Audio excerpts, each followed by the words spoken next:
Welcome to another episode of Erik Wait Whiskey Studies, and we are continuing our study of the business of Scotch whiskey. In this video and the next video, we're going to be looking at some of the most serious threats to the Scotch whiskey industry. In this video, we're going to look at the issue of fakes and counterfeits, as well as the internal issue within the UK of minimum pricing. Now, while I go over my notes, I'm going to be enjoying a glass of the Glengoyne, the Legacy Series, Chapter 1. This is bottled in 2019. This is a whiskey I have not reviewed yet. I did an uncorking of this during a live stream on the Whiskey Crusaders, but stay tuned because I'm going to be doing a review of this shortly. Alrighty, let's get into my notes.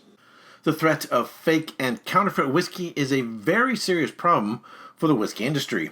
The Scotch Whisky Association are constantly taking out legal proceedings against trademark infringement and fake or counterfeit whiskeys around the world. The Scotch Whisky Association have around 70 legal battles going on around the globe at any time. If there is even a very small suggestion that a drink may be claiming to be Scotch whiskey, even if it is subtle, they will challenge it. Scotch whiskey has spent over 100 years building up a reputation for being a high-quality product. However, if someone encounters fake whiskey without realizing it is fake, it can seriously jeopardize Scotch whiskey's reputation and damage the entire category, and especially hit the premium pricing that the best products attract. A lot of fake whiskey contains a very small amount of real whiskey and is then often thinned out with local cheap spirit. Another method that counterfeiters use is buying old, empty, genuine bottles of whiskey and then filling these genuine bottles with fake whiskey. Two cases in 2017 highlighted the issue of fake whiskey as a real problem. Police uncovered a counterfeit whiskey operation on an unprecedented scale in a London home involving spirits with a potential value running into hundreds of thousands of pounds. One man was arrested in February 2017, and the police investigation is yet to be concluded.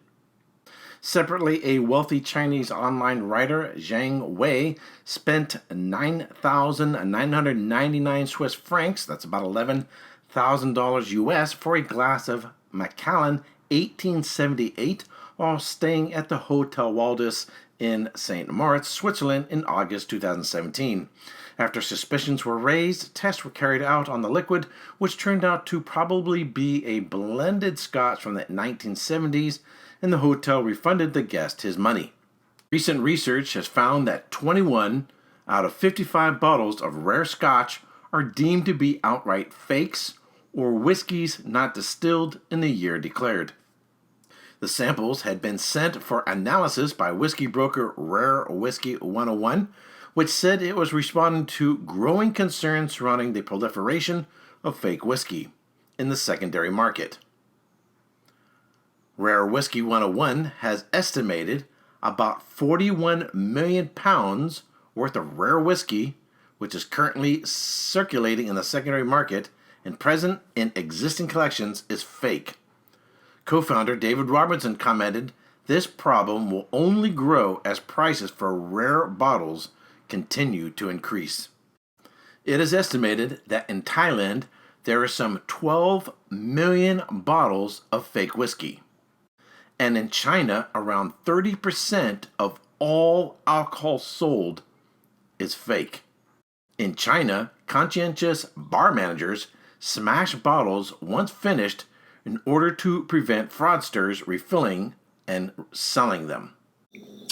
So when I went to Scotland, my last trip, July 2019, as soon as I checked into my first hotel, I like to turn on the television and just have it playing in the background. Even if I'm not there, I leave the television running, so it sounds like somebody's in the room, and get a sense of a sense of the culture of Scotland through television. What is their news like? When I'm driving around Scotland, I'm listening to the radio, and I like to listen to the news. And one of the things that gets talked a lot about over there that you don't hear about here is the issue of counterfeiting. In fact, when I checked into my first hotel, turned on the television, boom, there was a news story about the counterfeiting of Scotch whiskey.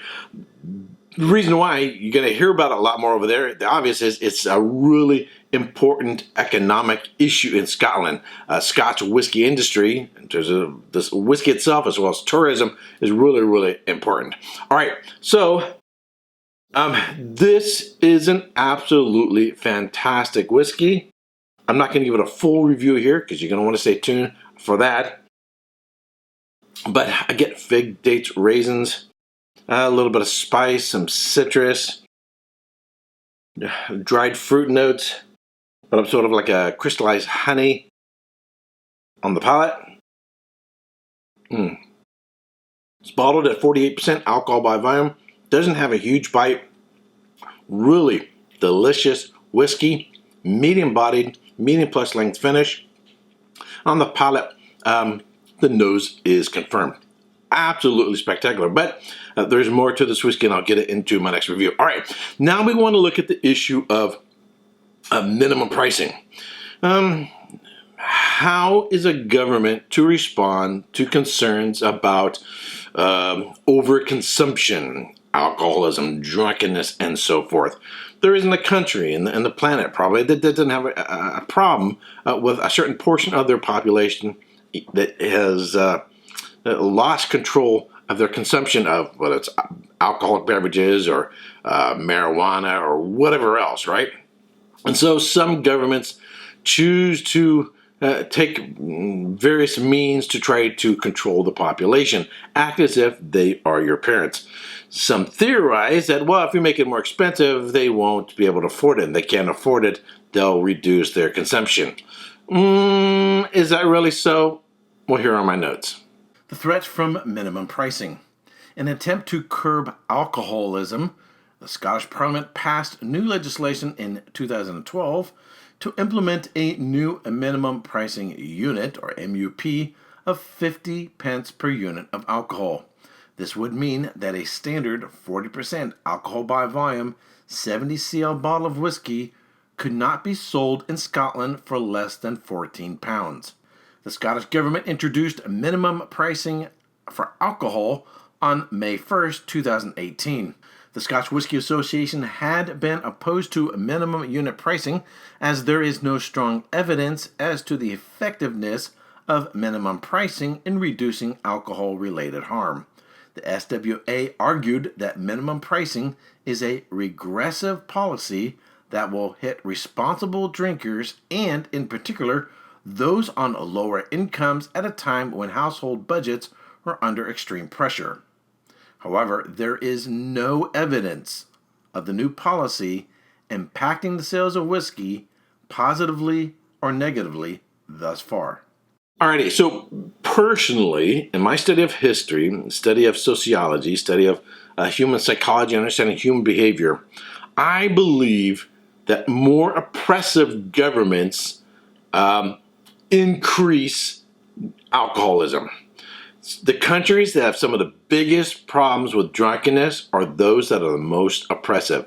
People use alcoholic beverages not merely as something to enjoy, but something to escape their problems. And when they perceive that they are oppressed, they will drink more.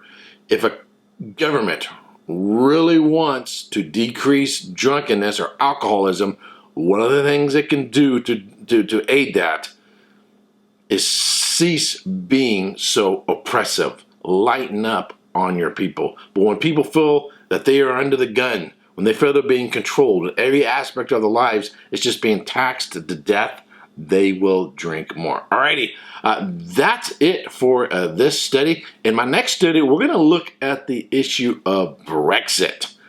Brexit, a very, very, very controversial issue, and you're going to want to stay tuned and check out that study as well. All right, until next time, cheers. Hey, if you like my review, be sure to check out these other whiskey videos.